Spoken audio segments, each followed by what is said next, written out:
Enw fi Mae Carys, dwi'n gweithio yn Dyma yn Pwllheli, cartref i oedolion efo Anableddau Dysgu. Rôl dydd i dydd mae'n gallu bod yn wahanol bob diwrnod. Jyst rhoi cymorth a rhoi y dewisiadau i'r preswylwyr i cael byw bywyd llawn o'r amser maen nhw'n codi, rhoi dewisiadau iddyn nhw o beth sa'n nhw'n licio i wisgo, beth sa'n nhw'n licio i fita, mynd ymlaen i rhoi cymorth i wneud gweithgareddau, sa'n ni'n gallu mynd allan am fwyd, mynd i nofio, mynd am dro, pethau mae pawb bob dydd yn licio wneud. Mae lot o bobl yn meddwl na jyst wneud gofal personol ydan ni yn y cartrefi, ond mae lot mwy na hynna. O'n i rioed i meddwl gweithio yn y maes gofal cynt. O'n i rioed i gweithio yn siopa rownd Pwllheli o'r amser oedd y plant y fach i ffitio fewn efo nhw.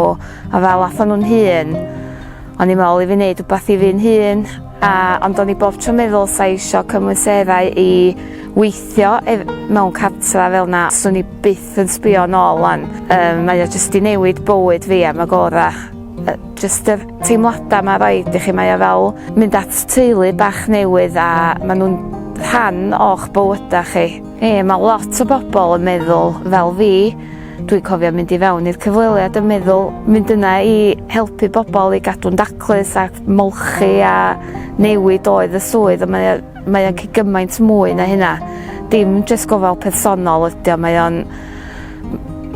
o iddyn nhw cael byw bywyd llawn ac yn cael gwneud bob dim maen nhw eisiau wneud, pethau da ni'n wneud bob dydd. Mae'n teimlad braf i ennill eu trust nhw a bod nhw'n gallu gweld fi fel ffrind neu part o'i teulu nhw bob dydd ac yn gallu gofyn wbath iddo fi, a dwi'n teimlo bod o'n blesar bod nhw'n teimlo'n saff o gwmpas fi.